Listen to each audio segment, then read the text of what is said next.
السلام عليكم ورحمة الله وبركاته. اللهم صل وسلم على سيدنا محمد وعلى آله وصحبه وسلم. ازيكم يا أحلى شباب؟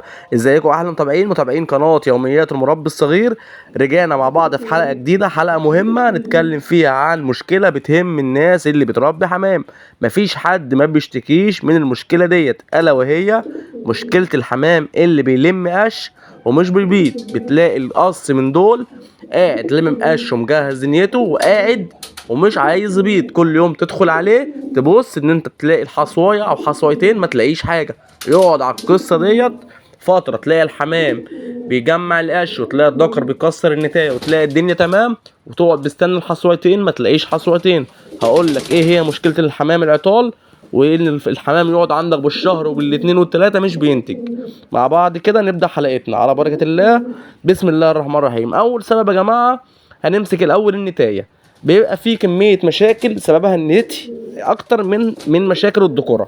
هنتكلم في كذا حاجة. أول حاجة مشكلة الدهون اللي موجودة في النتاية بسبب إن أنت بتبقى عن طريق زيادة كمية الأكل، خصوصا لو أنت بحابس الحمام. يعني أنت بتدي الحمام وجبة أزيد أو بتديه كمية أزيد من الكمية اللي المفروض ياكلها. لو افترضنا إن الجوز بياكل 70 جرام أو 100 جرام في اليوم، فانت بتديله كميه اكتر من اللي محتاجها. تمام. فبالتالي الحاجات دي بتعمل معاك دهون، خصوصا لو انت حابس الحمام. لو الحمام ده محبوس في سلاكه مثلا، او لو الحمام ده محبوس في اوضه مش بتطيره، مش عارف يحرق الدهون، فبيعمل عندك دهون. فالدهون دي بتخلي النت تمنع البيض او النت يتليس. تاني حاجه الافراط، ان انت تاكل ذره اصفر كتير. تقعد تاكل ذره اصفر كتير، او بتسترخص او بتجيب دشيشه او تجيب ذره مش بتاكل كلفه متوازنه. فالحاجات دي بتعمل معاك دهون، بتخلي النت يتاخر معاك البيض وبتسد عنقود البيض. طيب تاني حاجه الناس اللي بتاكل علف باستمرار. كتر العلف يا جماعه، قلنا العلف يا جماعه كله سموم. يعني كتر الاكل العلف بيبقى فيه سموم، زائد ان هو بيساعد على انتشار مرض السالمونيلا. لان من يعني تركيبه العلف نفسها بتبقى مكونات العلف نفسها، بيبقى مثلا الذره متخزن في المينا، على ما بيجي لنا من بره على المراكب بيبقى متخزن في التشوينه، بيبقى كله سموم كله فطريات كله عفن. فمع الصويا مع التركيبات مع الاضافات اللي بيحطوها، فالناس اللي تبقى بس في البدايه كده الناس تبقى عارفه مكونات العلف ايه. يا جماعه العلف بيتكون من حاجتين اتنين او من مجموعه حاجات. اكتر عنصرين الذره الصفراء والذره الصويا او الفول الصويا، عفوا الذره الصفراء والفول الصويا. دول المكونين العنصرين الاساسيين اللي في العلف. زائد بيحطوا بقى اللي هي الجيلاتين، وبيحطوا اضافات، وبيحطوا املاح، وبيحطوا مضادات سموم، وبيحطوا مضادات حيويه. يعني بعض الشركات المحترمه اللي بتضيف الحاجات دي بتبقى حاجات مستورده وادويه مستورده وغاليه. وفي شركات يعني مش اللي هي الشركات المغموره بتحط حاجات بقى مضروبه، بتحط اي عك في اي عك. فبالتالي انت تلاقي عندك العلف بتاعك كله سموم، نتيجة ان الحاجات دي مضروبة، نتيجة ان الحاجة متخزنة. بتلاقي الحاجة متخزنة عند تاجر، تلاقي الحاجة مثلا العلف مثلا جاي ايه مطره جت عليه، مش عارف ميه، مش عارف ايه. فالحاجات دي كلها بتعمل سموم، بتعمل فطريات، وبتعمل عفن.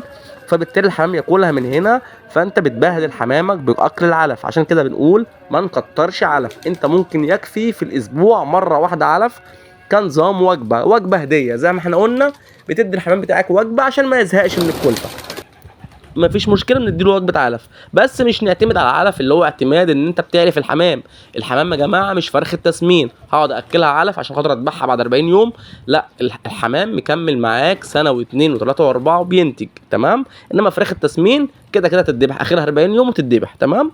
زائد ان انت لازم عشان خاطر تاكل علف لازم يا جماعه نحط مضاد سموم، لازم نستعمل مضاد سموم بطريقه بيولوجي. وقلنا عملنا حلقه عن موضوع العلف، وعملنا حلقه عن السموم، بس اتكلمنا عن سموم العلف اللي موجود في دورات الفراخ البيضاء.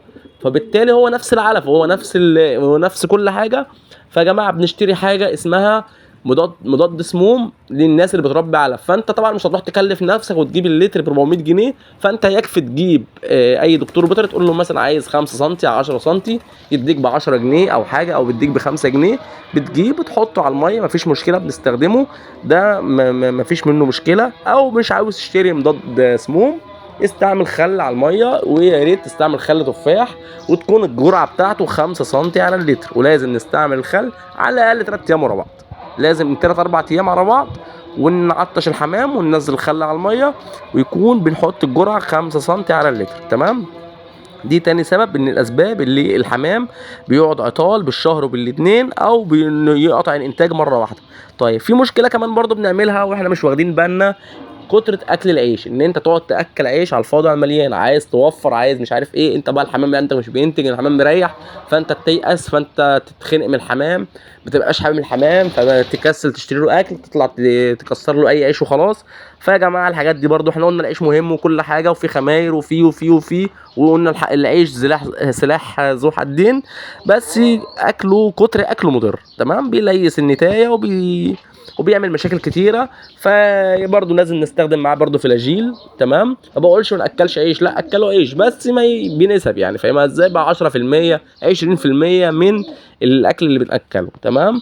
طيب في برضه مشكله كمان بتخلي مع عندك الحمام بعد ما كان بيبيضوا 100 100 مره واحده يريح، هي مشكله القلش. طبعا مشكله القلش دي بتبقى مشكله بتيجي فتره الحمام في اللي غير ريشه بيقعد شهر 2 3، مع ان في ناس عندها حمام بيقلش وبينتج. يا جماعه القلش هو بيريح، الحمام بيريح، مفيش مشكله.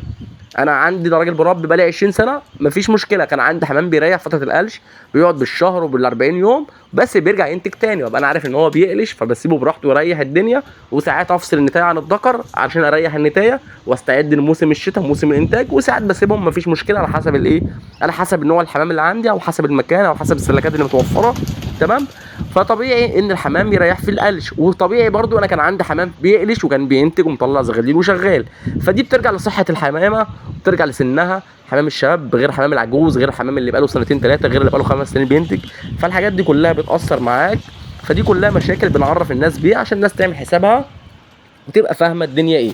طيب برضو مشكله كمان بتاثر معاك الانتاج، بتاثر معاك على الانتاج، مشكله وجود الديدان في الامعاء. لازم يا جماعه زي ما احنا عارفين، لازم نستخدم كل فتره مضاد للديدان، او حاجه بيطري او حاجه بشري. احنا قلنا البشري بنجيب ازازه بنتكس من الصيدليه البشري. تمام. السلام عليكم، لو سمحت عايز ازازه البنتكس ببشري، بيديها لك الراجل الدكتور، بتعطش الحمام، وبنستعملها وبنكرر الجرعه تاني بعدها ب 15 يوم. او بتنزل الصيدليه البيطري بتجيب حاجه اسمها سترات البيبرازين. تمام. دي برضو نفس القصه على الميه، وبتعطش الحمام، وبتنزل الجرعه دي، بتدي كمان جرعه وقائيه بعدها ب 15 يوم. فانت يا جماعه لازم تطهر امعاء الطير بتاعتك من الديدان، لان الديدان بتبقى حاجه انت مش واخد بالك منها. تلاقي الفرد صحته كويسه وتلاقي الفرد كويس، بس تلاقي قطع بيض مره واحده، وتلاقي الفرد مشقوف كده، تلاقي عظمه الصدر باينه، فاعرف ان انت عندك مشكله في الديدان او مشكله في الامعاء. تمام.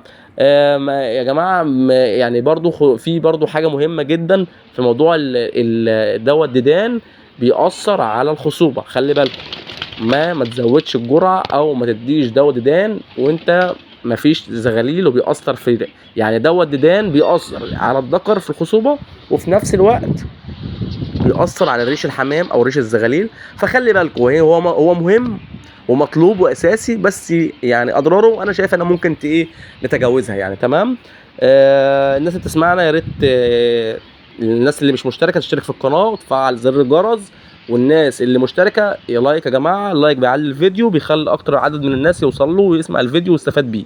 طيب نيجي للمشكله السادسه او السبب السادس اللي بيخلي الحمام عندك بيقطع انتاج، ان انت ما بقتش تهتم بالتحديق. التحديق يا جماعه مهم جدا جدا جدا، حاجه ببلاش، بس هي الف ب تربيه الحمام. موضوع التحديق خصوصا يا جماعه الناس اللي مش بتطير حمامها، حرام عليكم، لازم يا جماعه الحمام ياخد تحديق. وقلنا التحديق ده ليه، يا اما تشتريها جاهزه، يا اما انت تعملها. تمام. حبه رمل على حبه فحم على حبه طوب على حبه طمي على حبه ملح على اي، يعني التحديد يا جماعه مش حاجه يعني ببلاش، بس حاجه سر من اسرار الانتاج، هو التحديد دوت. ولازم يا جماعه باستمرار برضو يا ريت نستخدم مع او بعد جرعه الديدان نستخدم حاجه اسمها هيسرينيوم للذكوره دي، عشان خاطر تظبط موضوع الهرمونات الذكوره والحيوانات المنويه، عشان الذكر يرجع يشتغل تاني ويخصب تاني وما يروقش بيض. تمام. طيب انت برضو مشكله كمان او حاجه كمان لازم تعملها للنتي اللي هي ريحت منك، بتنزل الصيدليه البشري بتجيب حاجه اسمها كبسولات اوميجا 3 بلس. تمام. الكبسولات دي يا جماعه هي غاليه ومش غاليه. تمام. بتجيبها بكبسولات رخوه كده بالسرنجه، بتسحبها بتفضيها بفم الطير او في بق النتايه كده بالبلدي. تمام. ودي بتشتغل فيها، دي حاجه مهمه جدا. دي طبعا الاوميجا 3 بلس 3 مهمه لينا احنا كبني ادمين، فبالتالي تبقى مهمه للطير لان بتحتوي على زيت كبد الحوت، وبتحتوي على حاجات مهمه جدا، كميه حاجات عناصر وفيتامينات وحاجات مهمه جدا. لو مش معايا التركيبه بتاعتها بس هي ممتازه ممتازه ممتازه. بتحتاج حلقه لوحدها. الاوميجا 3 بلس يا جماعه ليه حلقه لوحده ان شاء الله هعملها لكم في اقرب وقت. وبرضه حاجات برضه لازم نستخدمها، ان احنا نبدا نستخدم الفلفل الاسود برضه عشان ننشط الذكر، مش عارف ايه الحاجات ده يا جماعه. ان شاء الله لو اتبعت الكام خطوه دول ان شاء الله الحمام يرجع يشتغل عندك تاني ويغرق الدنيا بيض تاني، وتلاقي صوت الزغاليل بيصوصو تاني عندك في المكان. ويا رب الخير لكم كلكم يا رب. وما تنسوناش يا جماعه بالدعاء، وما تنسوناش باللايك والاشتراك في القناه. والسلام عليكم ورحمه الله وبركاته.